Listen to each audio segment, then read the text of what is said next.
Hello there, and welcome to Midnight Science. I'm so glad you found your way here tonight. Maybe you've always been drawn to the planets, or perhaps you're simply looking for a quiet place to rest your thoughts. Either way, you're exactly where you need to be. Tonight, we're staying close to home, exploring our solar system, the cosmic neighborhood we drift through on our small blue world. There's nothing you need to do right now except breathe, settle in, and let your mind wander among the planets. We'll visit Mercury's frozen craters and Venus's crushing clouds. We'll float through Saturn's rings and stand on moons where geysers shoot into space. Some facts will surprise you. Others will simply wash over you like a gentle tide, soft and easy. And if this helps you rest, if it brings you peace or sparks your curiosity, feel free to like and subscribe. It helps others find their way here too, one sleepy soul at a time. So take a deep breath, let your shoulders drop, and let's begin this quiet journey through the worlds that circle our sun. The sun loses 4 million tons of itself every second. At the heart of everything we know sits the sun, steady, brilliant, and impossibly massive. But it's not unchanging. Every single second, the sun converts 4 million tons of its own mass into pure energy through nuclear fusion. Hydrogen atoms slam together in its core, forming helium and releasing light, heat, and the energy that makes life possible on Earth. That mass doesn't vanish. It becomes the sunlight that warms your face, the energy that grows forests, and the glow that paints the sky at dawn. The sun has been doing this for nearly 5 billion years, and it will continue for 5 billion more. Slowly, patiently, it gives itself away, one photon at a time, and in that gentle burning, we exist. Mercury has ice hiding in eternal darkness. Mercury, the closest planet to the sun, seems like the last place you'd find ice. Its sunlit side reaches temperatures hot enough to melt lead.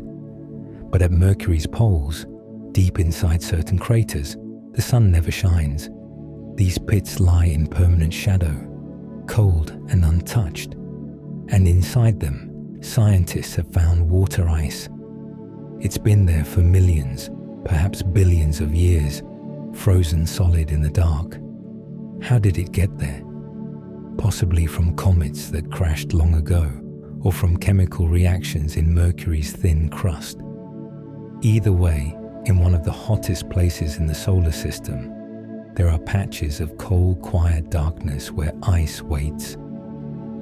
Patient and undisturbed, Venus spins backwards compared to most planets. If you could stand on Venus and watch the sun rise, something strange would happen. The sun would rise in the west and set in the east, the opposite of Earth. That's because Venus rotates backward, or retrograde, compared to most other planets. No one knows exactly why. It may have been knocked sideways by a massive collision long ago, or slowly pushed into this unusual spin by gravitational interactions with the sun and its thick atmosphere. A single day on Venus, one full rotation, takes longer than its entire year. Venus moves so slowly that it orbits the sun before it completes one spin. Time moves differently there, stretched and inverted, as if the planet is gently refusing to follow the same rhythm as the rest. The Great Red Spot is a storm older than nations on Jupiter. A storm has been raging for at least 400 years, maybe longer. The Great Red Spot is a massive anticyclonic tempest, large enough to swallow 2 or 3 Earths whole. Winds scream at hundreds of miles per hour, swirling in layers of ammonia clouds and complex chemistry. Astronomers first observed it through telescopes in the 1600s, and it's been there ever since. Over time, it has changed, shrinking slowly, shifting in color from brick red to pale salmon. But it endures. No rain falls there. No eye exists at its center. It's just wind, pressure, and energy folding in on itself, year after year, a monument to the power of motion in an atmosphere with no ground to slow it down. Saturn's rings are younger than dinosaurs. Saturn's rings are one of the most beautiful sights in the solar system. Glittering bands of ice and rock stretching hundreds of thousands of miles across. But they're not ancient. Scientists now believe the rings may be only a few 100 million years old, which means they formed long after the solar system itself, possibly even during the age of dinosaurs on Earth. The rings may have come from a moon that wandered too close and was torn apart by Saturn's gravity, or from a collision between two icy bodies. Eventually, these rings will fade. The ice particles are slowly spiraling inward, pulled by Saturn's gravity, raining down onto the planet below. One day, perhaps a few 100 million years from now, Saturn will be ringless, but for now, they shine, delicate and fleeting. Like frost on a winter morning, there's a moon with geysers shooting into space. Far out in the solar system, orbiting Saturn, is a small icy moon called Enceladus. It looks unremarkable at first, a pale sphere scarred with cracks. But beneath its frozen surface lies a global ocean of liquid water, kept warm by tidal heating from Saturn's gravity. And from the moon's south pole, towering geysers erupt, shooting plumes of water vapor, ice crystals, and organic molecules hundreds of miles into space. Some of this material escapes entirely, feeding one of Saturn's faint outer rings. The rest falls back down like slow snow. Scientists have flown spacecraft through these plumes, tasting the ocean without ever landing. Enceladus is a world turned inside out, its hidden sea breathing into the vacuum. A reminder that even in the cold outer solar system, there are places where water flows and life, perhaps, could stir. Mars has the tallest volcano in the solar system. Rising from the rust-colored plains of Mars is a mountain so tall it defies easy comparison. Olympus Mons stands nearly 72,000 feet high, almost 3 times the height of Mount Everest.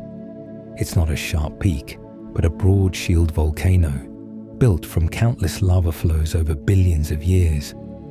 Its base is so wide, about the size of the state of Arizona, that if you stood on its slopes, you wouldn't see the summit. It would curve away beyond the horizon. The volcano is likely extinct now, silent and cold, but its size speaks to a time when Mars was more geologically active, when lava flowed freely and the planet was younger, warmer, and perhaps wetter. Olympus Mons is a monument to a lost age, towering and still, under a thin pink sky. Earth's moon is slowly drifting away every year. The moon moves about 1.5 inches farther from Earth. It's a slow, imperceptible retreat, driven by the same tidal forces that cause ocean tides. As the moon pulls on Earth's oceans, creating bulges of water, the Earth's rotation drags those bulges slightly ahead of the moon. This creates a gravitational tug that gently pushes the moon outward in its orbit. Billions of years ago, the moon was much closer, and Earth's days were much shorter. In the distant future, the moon will drift farther still, and eventually, Earth and moon may become tidally locked, always showing the same face to each other. But that's far away. For now, the moon still rises and sets, pulling at the tides, lighting the night. and slowly, gently letting go. There are more than 200 moons in the solar system. When we think of moons, we often picture our own, large, bright and familiar. But the solar system is full of them. Jupiter has at least 95 known moons. Saturn has over 140. And even tiny planets like Mars have 2 small companions. Some moons are large and geologically active, like Jupiter's volcanic Io or Saturn's hazy Titan. Others are little more than captured asteroids, irregularly shaped and unnamed, tumbling silently in the dark. Each moon tells a story shaped by impacts, tides, volcanism, or ice. They orbit in rings, in clusters, in strange resonances that keep them locked in gravitational dances. Together, they make up a hidden population, a gallery of worlds most people will never see, but which exist all the same, cold, quiet, and endlessly varied. The asteroid belt isn't crowded at all. In movies, the asteroid belt is often shown as a chaotic field of tumbling rocks, dangerous and dense. But in reality, it's mostly empty. The asteroids between Mars and Jupiter are spread across an enormous volume of space, millions of miles apart. If you flew a spacecraft through the belt, you'd be unlikely to see even one asteroid with your naked eye. Most are small, dark, and distant, invisible except to sensitive instruments. The total mass of all asteroids combined is less than that of Earth's moon. They're the leftover building blocks of the solar system, rubble that never coalesced into a planet, held in place by Jupiter's gravity. The belt is not a wall, but a whisper, a sparse reminder of what might have been. Jupiter's moon. Io is the most volcanic place we know. If you could visit Io, Jupiter's innermost large moon, you'd find a world unlike any other. Its surface is painted in sulfurous yellows, reds and blacks, constantly resurfaced by erupting volcanoes. There are hundreds of them, and dozens are active at any given time, spewing lava hundreds of miles into space. Io is caught in a gravitational tug-of-war between Jupiter and the other large moons, and this constant squeezing heats its interior, melting rock and driving relentless volcanism. There's no water, no atmosphere to speak of, just fire and stone and frozen sulfur dioxide frost. Standing on Io, you'd see Jupiter filling half the sky, a silent giant watching over a moon that never rests, always burning, always renewing itself from within. Uranus rotates on its side. Most planets spin roughly upright, like tops, but Uranus is different. Its axis of rotation is tilted so far over, about 98 degrees, that it essentially rolls along its orbit like a ball. This means that during parts of its 84-year orbit, one pole points directly at the sun for decades, bathed in continuous daylight, while the other pole experiences a long, cold night. Then, slowly, the planet turns and the seasons reverse. No one knows for sure why Uranus ended up this way. The leading theory is that early in its history, it was struck by a massive object, perhaps an Earth-sized planet, knocking it onto its side. Uranus is a world that spins differently, quiet, strange, and a little off balance, drifting through the outer dark. Neptune has winds faster than the speed of sound. Neptune, the farthest planet from the Sun, is wrapped in violent winds. Despite receiving almost no sunlight, it has the fastest winds in the solar system, roaring through its atmosphere at over 1,200 miles per hour. That's faster than the speed of sound on Earth. These winds tear across the planet in great dark storms and bright streaky clouds of methane ice. Scientists aren't entirely sure what drives such ferocious weather on a planet so cold and distant. It may be powered by internal heat, left over from the planet's formation, slowly escaping into space. Neptune is a reminder that even in the quietest, most remote corners of the solar system, there is motion, energy, and a kind of restless beauty. The solar system has a tail just like a comet. Our entire solar system has a tail. As the sun moves through space, it drags the solar wind with it, a stream of charged particles flowing outward in all directions. Where this wind meets the interstellar medium, the thin gas between the stars, it forms a boundary called the heliopause.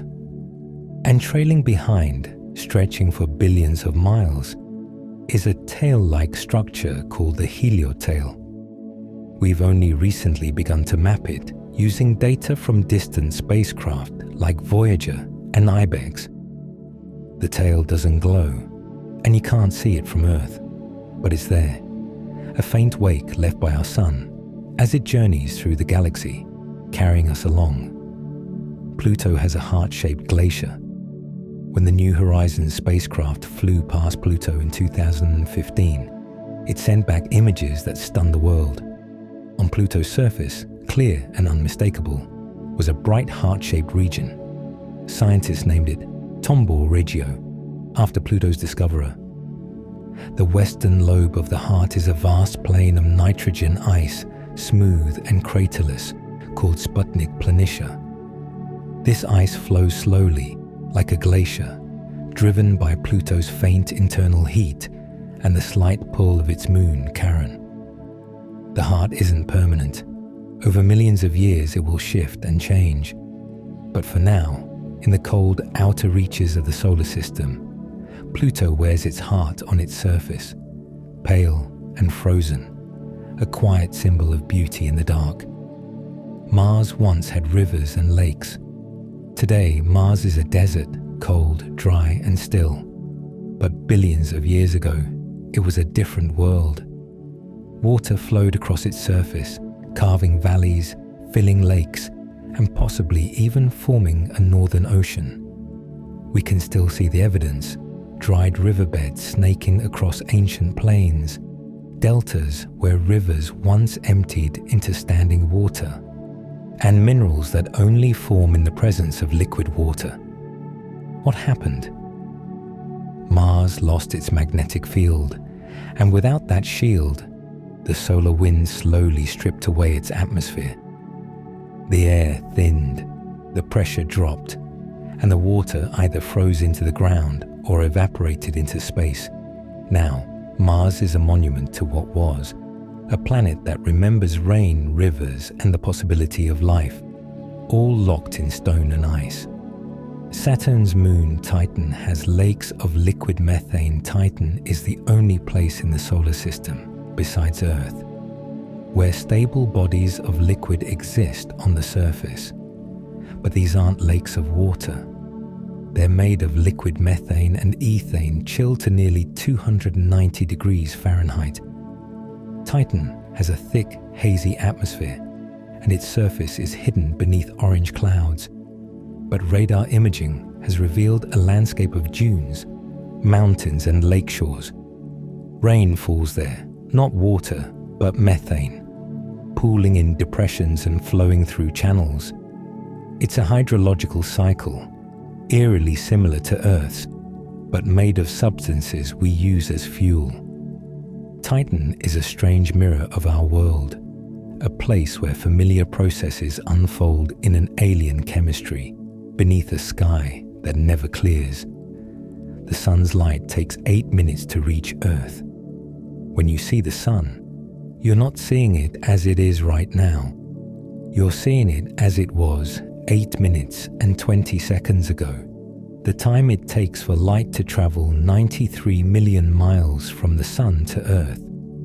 If the sun suddenly vanished, we wouldn't know for over 8 minutes. The light would still be traveling toward us, carrying the image of a star that no longer existed. This delay is small on human scales, but it's a reminder that even within our own solar system, information takes time to travel. We live in the past of everything we see, separated by distance and the speed of light, connected by photons that left the sun before you took your last breath. Comets are dirty snowballs from the edge of the solar system. Comets are wanderers, visitors from the distant reaches of the solar system. Most come from two regions, the Kuiper Belt beyond Neptune, and the Oort cloud, a vast sphere of icy bodies that may stretch halfway to the nearest star. These objects are ancient, unchanged since the solar system's formation, made of ice, dust, and organic molecules. When a comet's orbit brings it close to the sun, the ice begins to vaporize, creating a glowing coma and sometimes a tail that stretches for millions of miles. The tail always points away from the sun, pushed by the solar wind. Comets have crashed into planets, delivered water to Earth, and lit up the night sky for millennia. They're messengers from the beginning, still traveling, still glowing, still reminding us of where we came from. There's a dwarf planet shaped like a football, out beyond Neptune, in the scattered disk of icy bodies, orbits a dwarf planet called Haumea. It's one of the strangest objects in the solar system, shaped not like a sphere, but like an elongated ellipsoid, almost like a rugby ball or watermelon. This bizarre shape is the result of its incredibly fast rotation. Haumea spins once every 4 hours, faster than almost any other large object in the solar system, and the centrifugal force has stretched it outward at the equator. It also has a ring, a faint band of debris orbiting around it, and at least 2 moons. Haumea is a reminder that even in the outer dark, where sunlight barely reaches, worlds can be dynamic, strange, and full of surprises. Earth is the only planet not named after a god. Mercury, Venus, Mars, Jupiter, Saturn, Uranus, Neptune, all are named after gods from Greek or Roman mythology. Even Pluto, though no longer classified as a planet, takes its name from the god of the underworld. But Earth is different. Its name comes from Old Germanic and Anglo-Saxon words meaning ground or soil. It's a humble name, practical and grounded, literally. We didn't name our world after something distant or divine. We named it for what it is, the dirt beneath our feet, the land we walk on, the home we know. In a solar system full of gods, Earth is simply Earth, small, alive, and ours. Jupiter has 95 known moons, and counting Jupiter isn't just a planet. It's a miniature solar system. Orbiting this giant world are at least 95 known moons, and more are discovered regularly. The 4 largest, Io, Europa, Ganymede, and Callisto, are called the Galilean moons, named after Galileo, who first observed them in 1610. Ganymede is the largest moon in the entire solar system, bigger than the planet Mercury. Europa hides a vast ocean beneath its ice. But most of Jupiter's moons are small, irregular, and captured, likely asteroids or comets that wandered too close and were pulled into orbit. Each moon is a world unto itself, shaped by different forces, telling different stories. Together, they form a family, bound not by choice, but by gravity's gentle, unbreakable grip. The Sun contains 99.8% of the solar system's mass. When you think of the solar system, you might picture planets, moons, asteroids, and comets spread across space. But nearly all of the mass, 99.8%, is concentrated in one place, the Sun. Everything else, all 8 planets, every moon, every asteroid, every speck of dust makes up less than 0.2%. Jupiter, the largest planet, is barely 1,000th the mass of the Sun. This imbalance is part of why the Sun's gravity dominates everything. It holds the planets in their orbits, keeps comets on long elliptical paths, and shapes the structure of the entire system. We orbit a star, and compared to it, we are almost nothing. But in that tiny fraction of mass, in that leftover dust and gas, life found a way to exist, to think, and to look back at the Sun that made it all possible. Venus is the hottest planet, not Mercury. You might think Mercury, being closest to the Sun, would be the hottest planet, but it's not. That title belongs to Venus. Despite being almost twice as far from the Sun, Venus has a thick atmosphere made mostly of carbon dioxide, with clouds of sulfuric acid. This creates a runaway greenhouse effect, trapping heat so effectively that surface temperatures reach around 900 degrees Fahrenheit, hot enough to melt lead. There's no wind to cool the surface, no rain to wash away the heat, just crushing pressure and relentless warmth. Venus is a cautionary tale, a world that might once have been more like Earth, but lost its balance. Now it bakes beneath a sky that never clears, hotter than any other planet, even in the long shadow of night. Mars has the largest canyon in the solar system. Stretching across the surface of Mars is a scar so vast it defies description. Valles Marineris, the Mariner Valley, is a canyon system over 2,500 miles long, 125 miles wide in places, and up to 4 miles deep. If you placed it on Earth, it would stretch across the entire United States. It formed billions of years ago, possibly when the planet's crust stretched and cracked as volcanic regions like the nearby Tharsis Bulge rose up. Over time, erosion from wind, landslides, and maybe even ancient water deepened the valleys. Today, it's dry, silent, and hauntingly beautiful, a wound on the face of Mars that has never healed. From orbit, it looks almost unreal, a fracture in the landscape that hints at a violent, dynamic past. Our solar system orbits the center of the Milky Way. The Sun doesn't sit still. Along with everything else in the solar system, it's moving through space, orbiting the center of our galaxy, the Milky Way. This orbit takes about 225 to 250 million years to complete, a period sometimes called a cosmic year. In all of human history, we've completed only a tiny fraction of one orbit. The last time Earth was at this point in the galaxy, dinosaurs had not yet evolved. The Sun travels at roughly 514,000 miles per hour, carrying the planets, moons, and all of us along with it.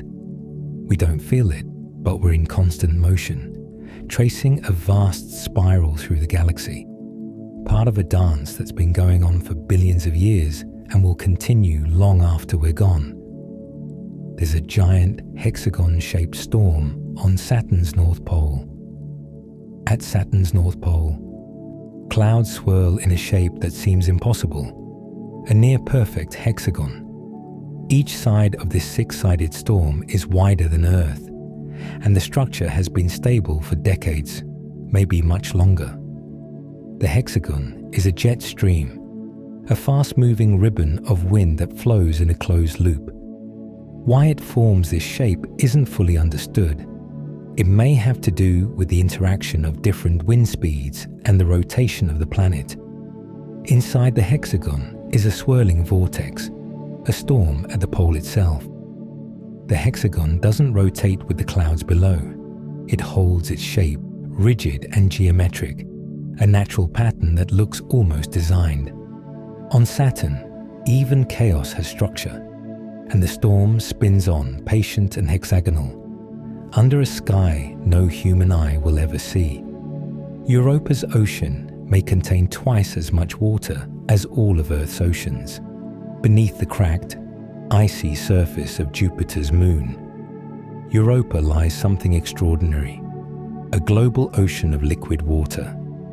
The ice shell may be 10 to 15 miles thick, but underneath, stretching all the way around the moon, is water kept liquid by tidal heating from Jupiter's immense gravity. Scientists estimate this hidden ocean could contain twice the volume of water found in all of Earth's oceans combined.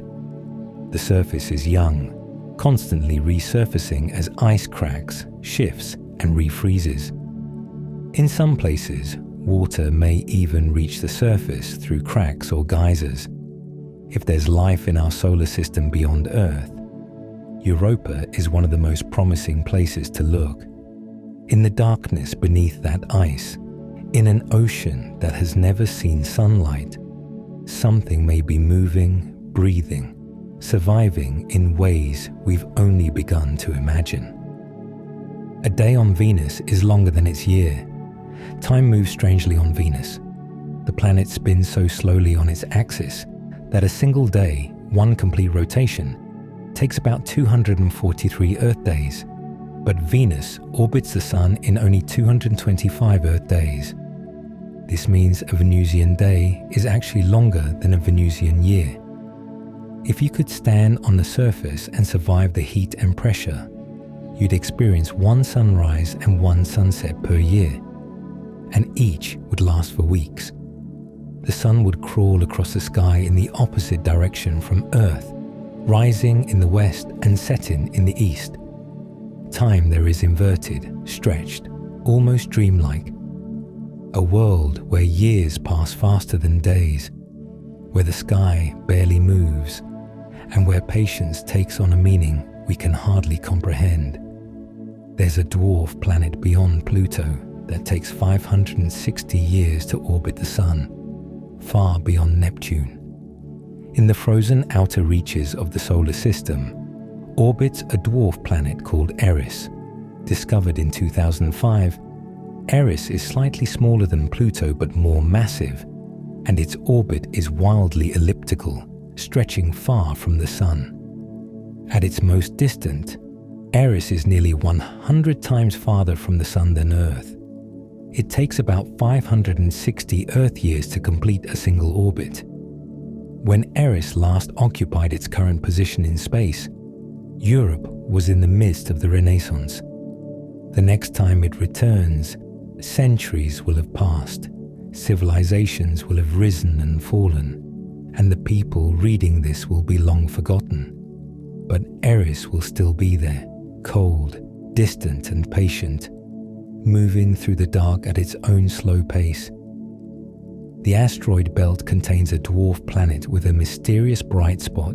Ceres is the largest object in the asteroid belt, big enough to be classified as a dwarf planet.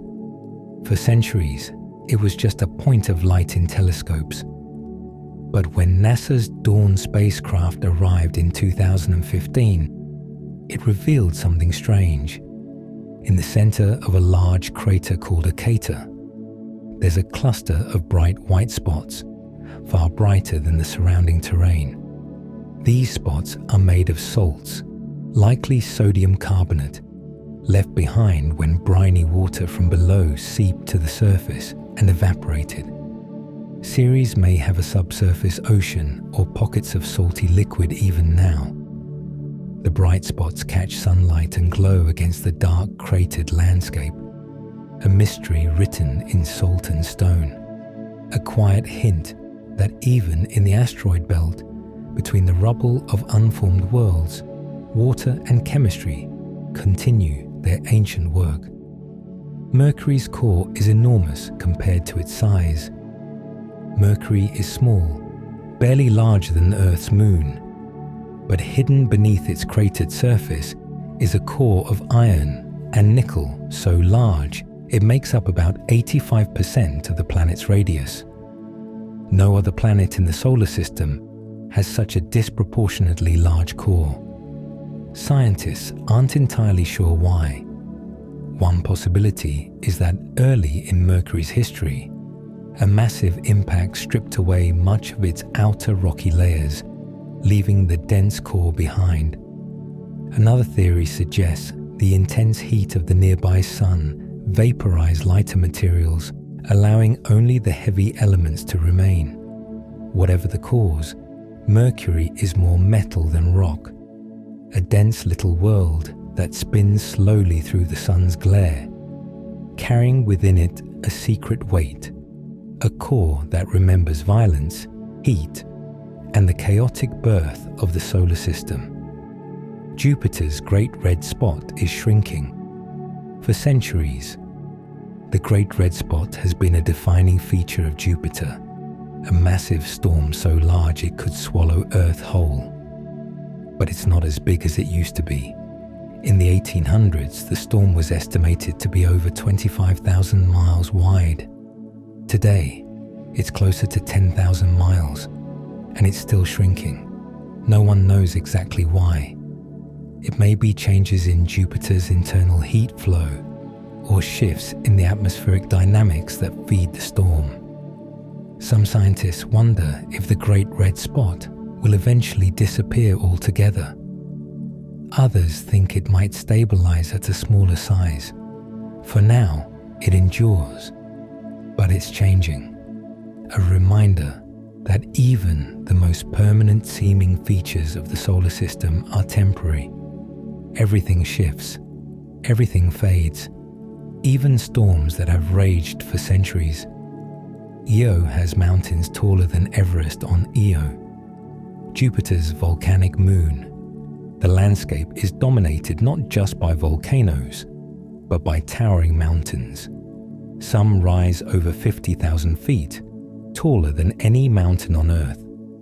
Unlike Earth mountains, which are built by tectonic collisions, Io's mountains may form through a different process.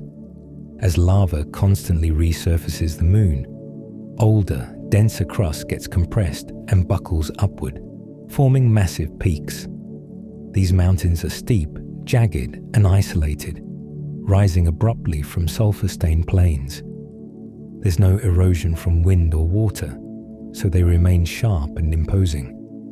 Io is a world of extremes, fire and stone, mountains and lava, constantly remaking itself under the silent watch of Jupiter, which hangs enormous and unmoving in the sky. Saturn would float in water if you could find a bathtub big enough. Saturn is the least dense planet in the solar system.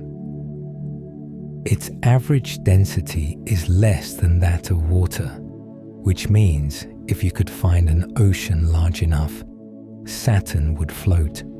Of course, this is purely theoretical.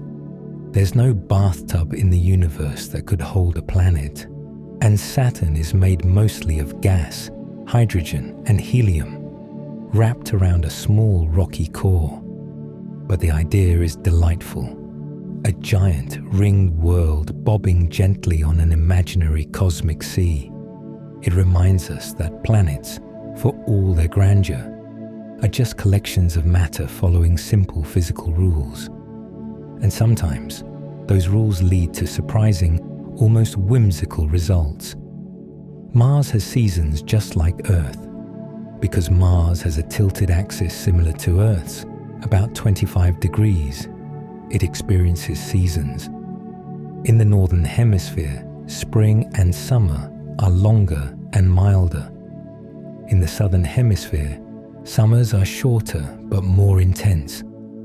During winter at the poles, carbon dioxide from the thin atmosphere freezes out, forming vast caps of dry ice.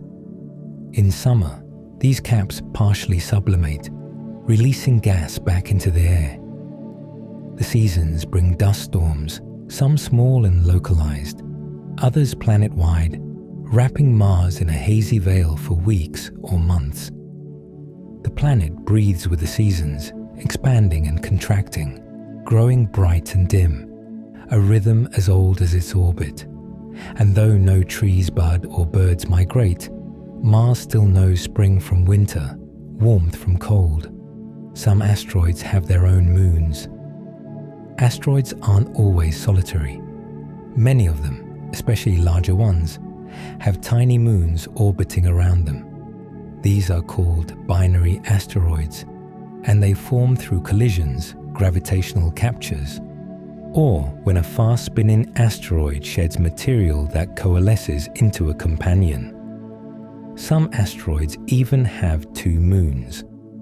The dynamics are delicate, governed by weak gravity and gentle tugs, but they hold together, spinning through space as pairs or trios.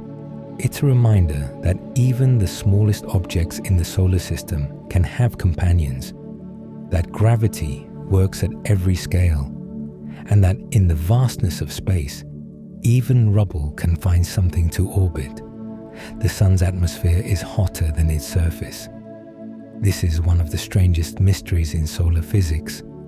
The surface of the sun, the photosphere, has a temperature of about 10,000 degrees Fahrenheit, but the sun's outer atmosphere, the corona, reaches temperatures of several million degrees.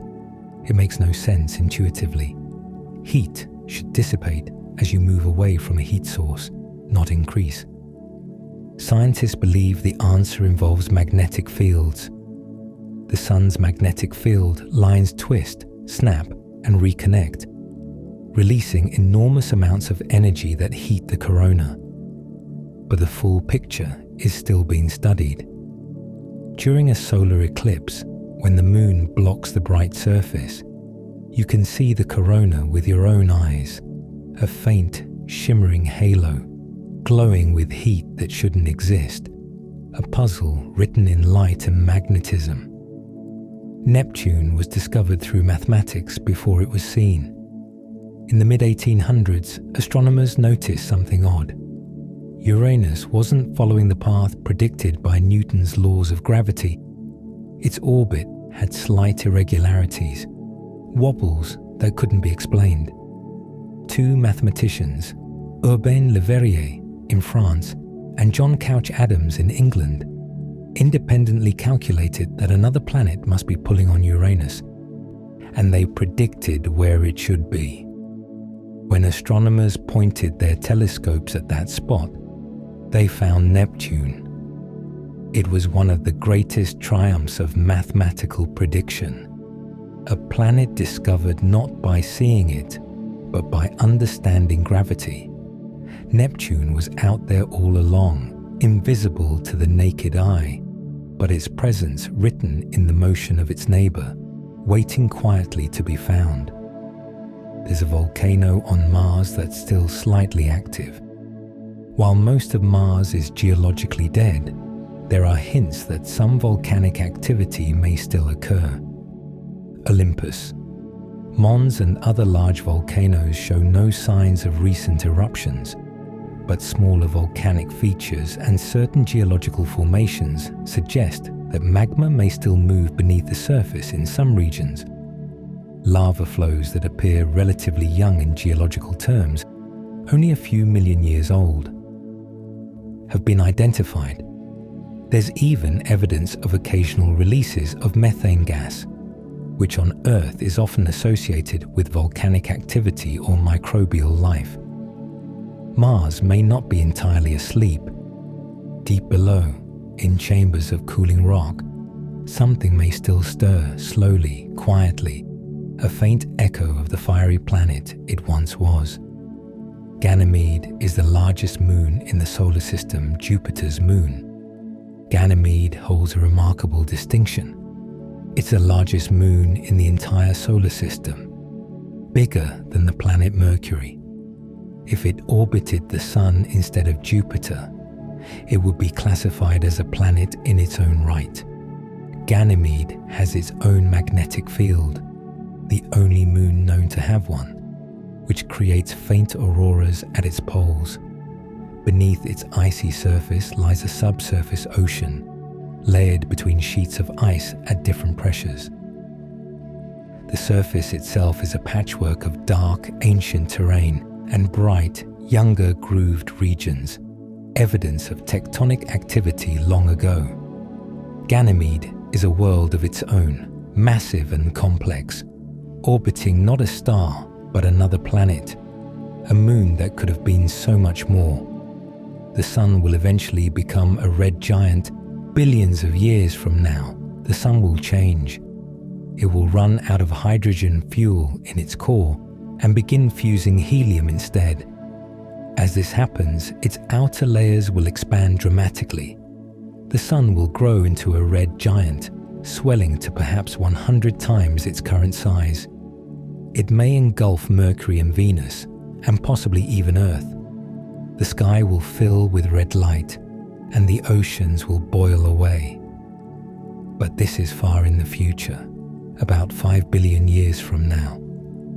For now, the sun burns steady and bright, halfway through its life. A middle-aged star with billions of years left to shine. The end will come, but not yet. Not for a long, long time. Pluto's largest moon, Charon, is so big they orbit a common point in space. Most moons orbit around their planet, but Pluto and its largest moon, Charon, are different. Charon is so large relative to Pluto, more than half Pluto's diameter, that the two don't really orbit each other in the traditional sense. Instead, they orbit a point in space between them, called the barycenter, which lies outside Pluto's surface. This makes them a binary system, two worlds locked in a mutual dance, always showing the same face to each other, tidally locked for eternity. From Pluto's surface, Charon would hang motionless in the sky, never rising or setting. And from Charon, Pluto would do the same. Two distant worlds, bound together, spinning slowly in the outer dark. The Kuiper belt is filled with icy remnants from the solar system's birth.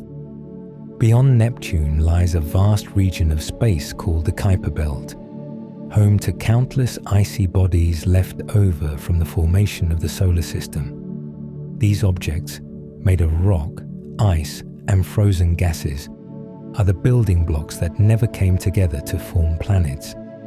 Pluto is the most famous resident, but there are thousands of others, some large, some small, all cold and distant.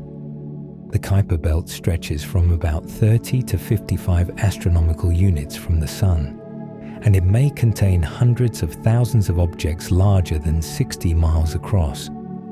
It's a graveyard and a museum, a place where the past is preserved in ice, where the solar system's earliest days are frozen in time, waiting quietly in the dark. Some meteorites on Earth come from Mars. Every so often, Earth is struck by a meteorite, a chunk of rock that has survived the journey through the atmosphere. Most come from asteroids, but a few, a very special few, come from Mars. Billions of years ago, massive impacts on Mars blasted rocks into space.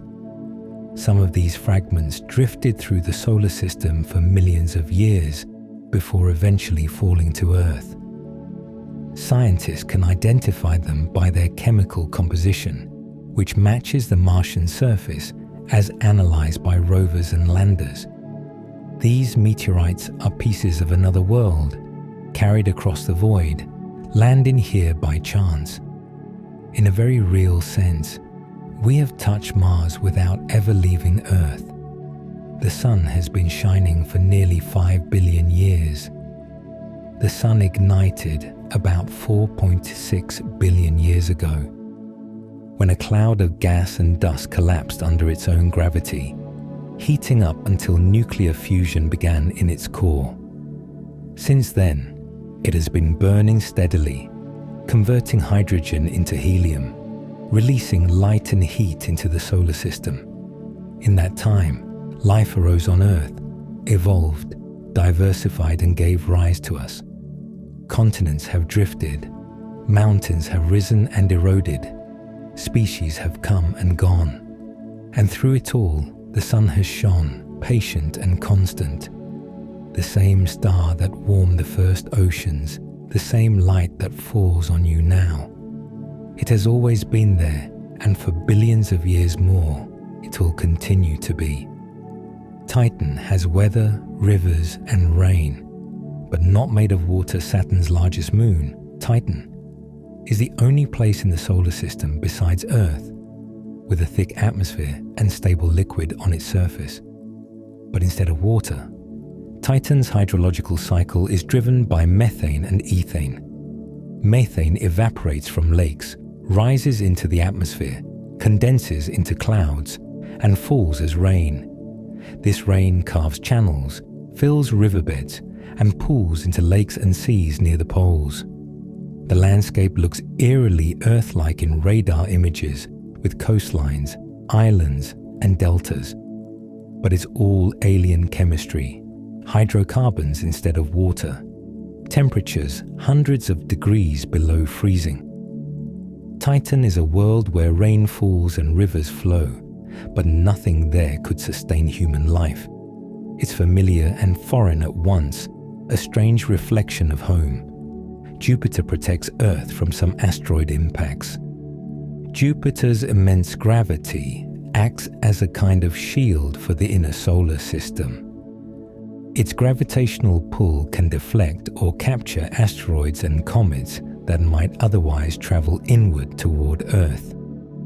Some objects are flung out of the solar system entirely, while others are drawn into Jupiter itself, as happened spectacularly in 1994, when comet Shoemaker-Levy 9 broke apart and collided with the planet.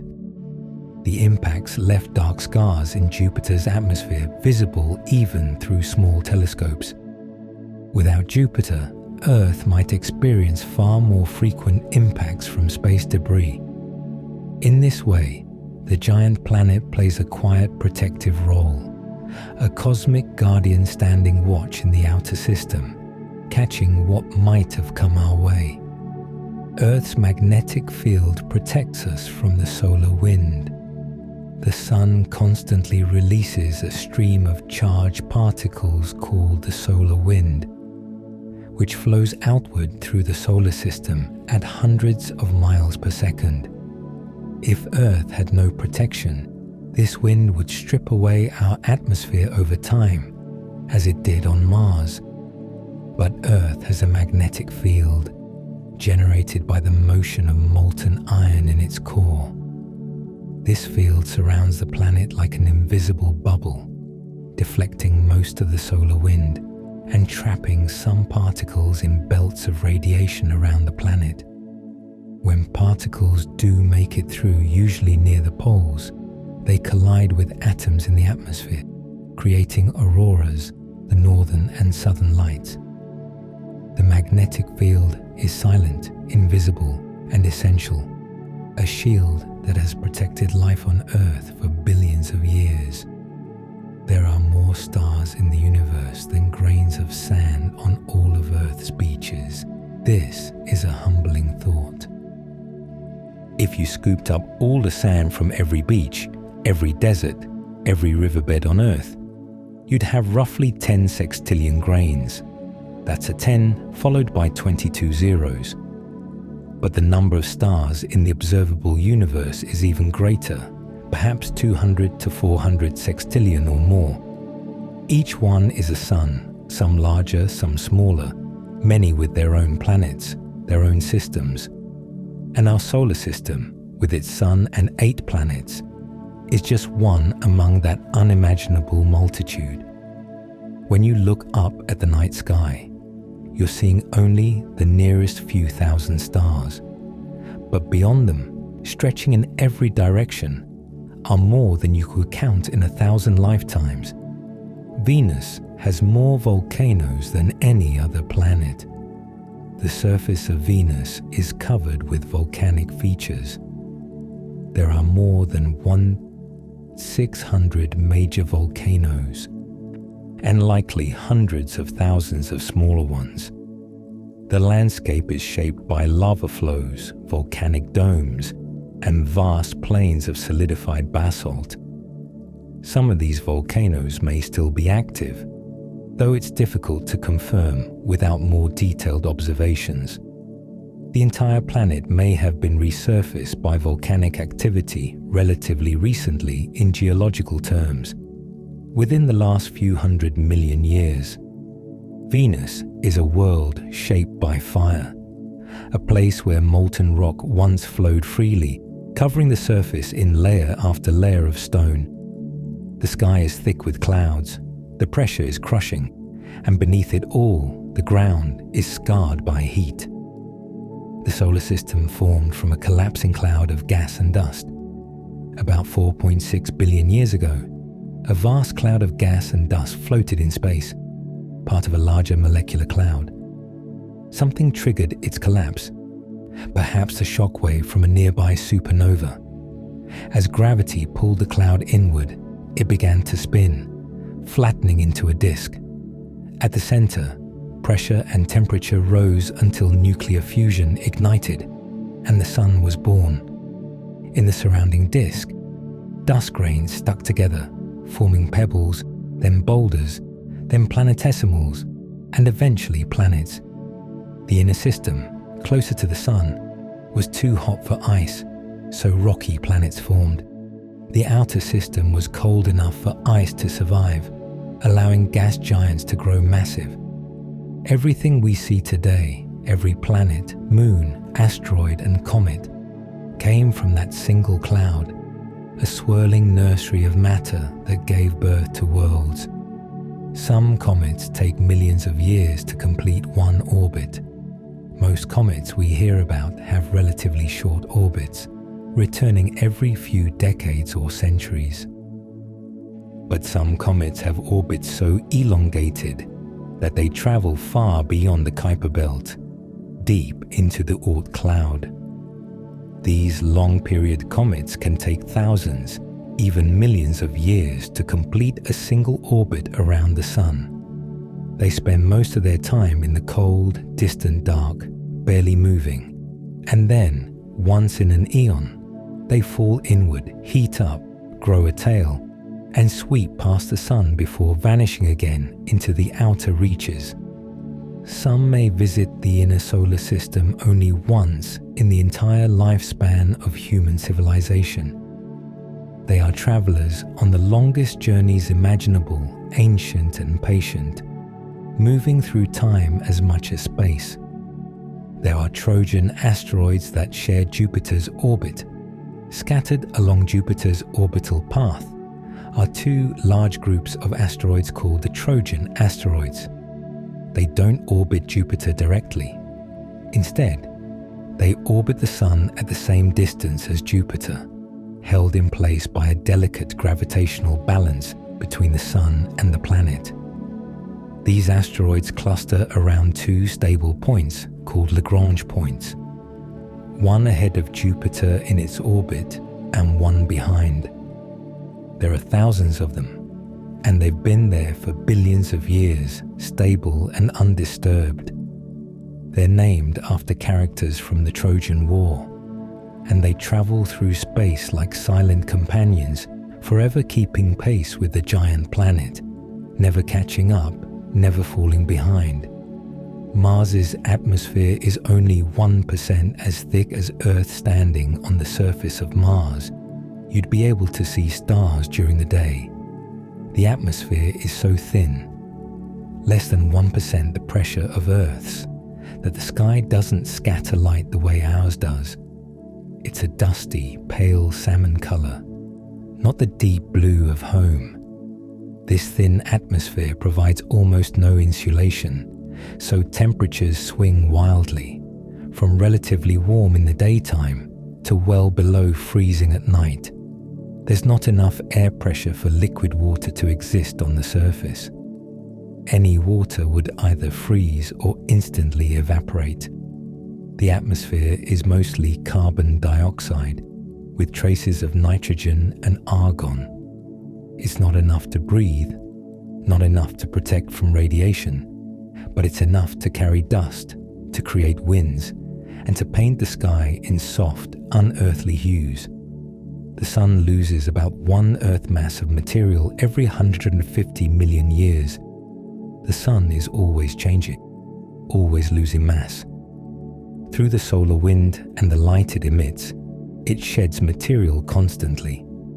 It's a slow process, but over vast stretches of time, it adds up.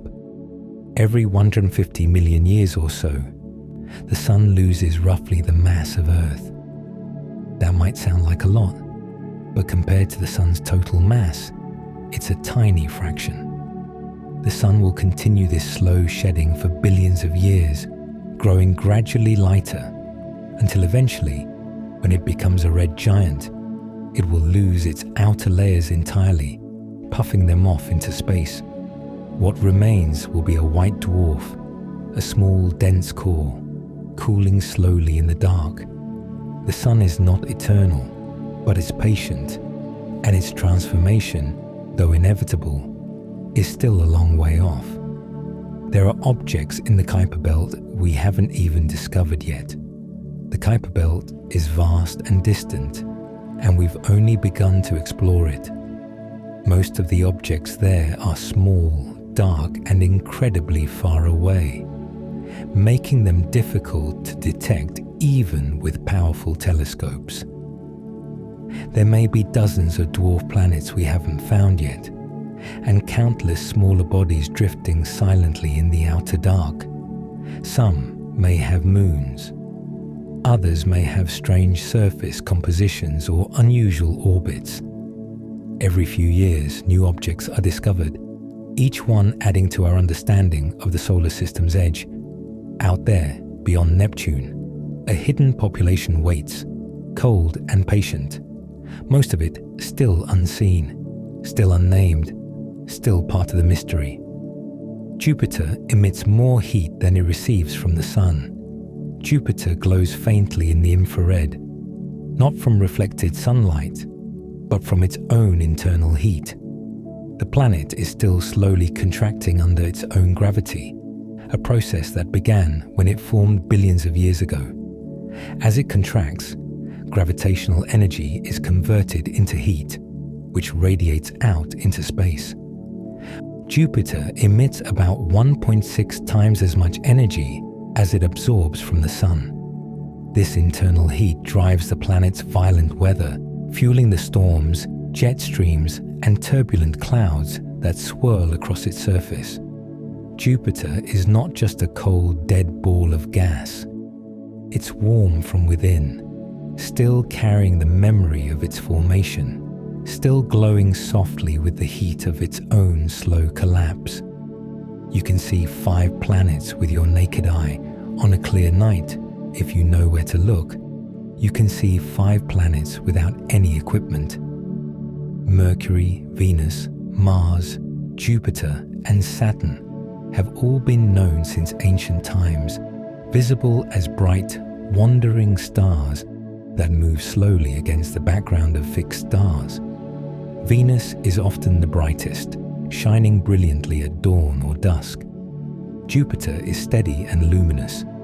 Mars has a distinct reddish tint. Saturn is dimmer but still clear. Mercury is the hardest to spot, usually visible only near the horizon just after sunset or before sunrise. These planets have been watched by humans for thousands of years, tracked, mapped, and woven into myths.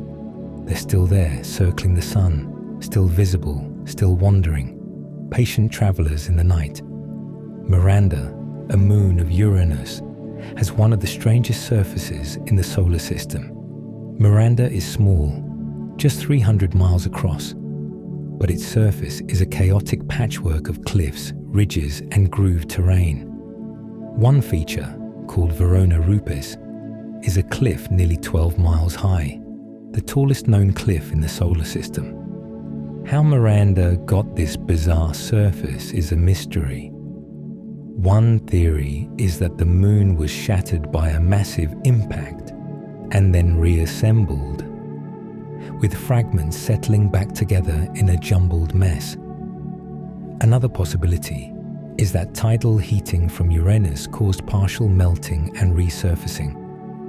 Whatever the cause, Miranda looks like a world that was broken and put back together wrong. A small moon with a violent past, drifting quietly in the outer system, scarred and strange. The planets don't orbit in perfect circles. In diagrams, the planets often look like they follow neat, circular paths around the Sun.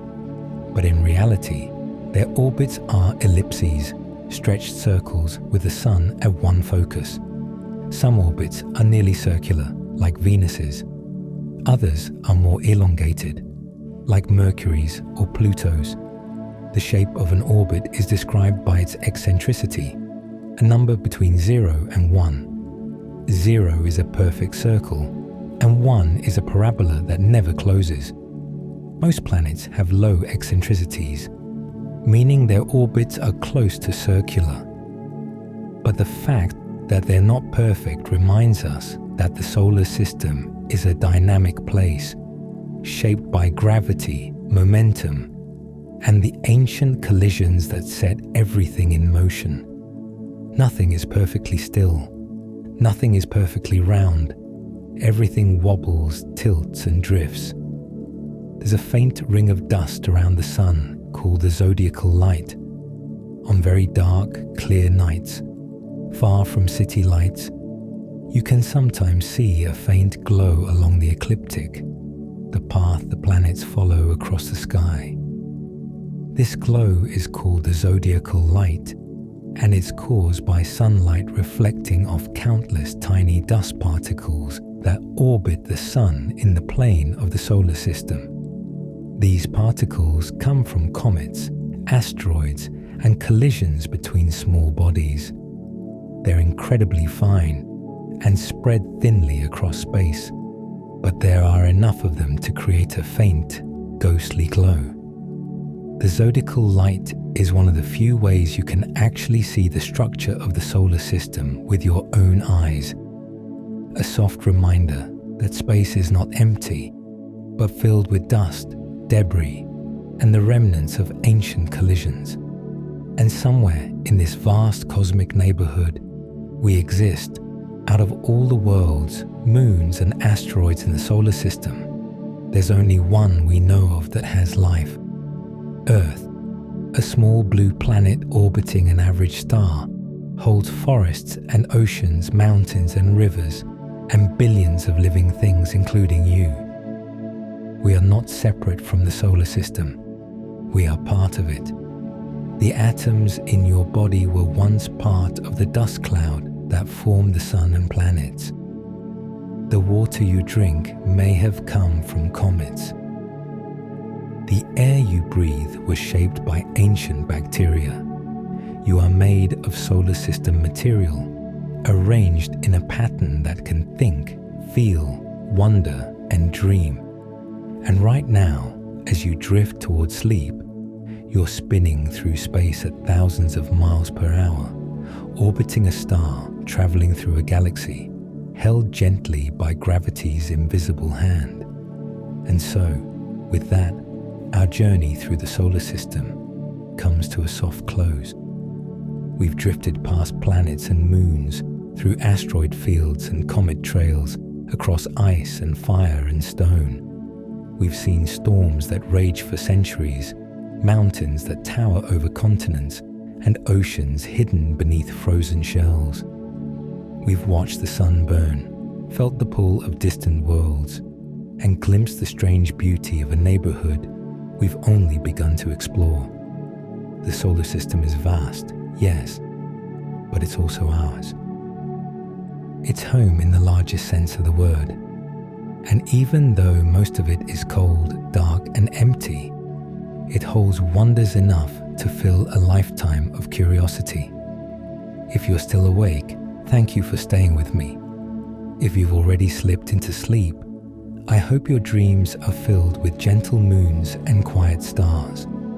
And if you'd like more journeys like this, soft and soothing and full of discovery, consider subscribing. There's always more to explore, one restful breath at a time. Sleep well, dream softly, and remember, you're not just on Earth. You're traveling through space, on a world that's part of something much larger, much older, and quietly, beautifully still unfolding. Good night.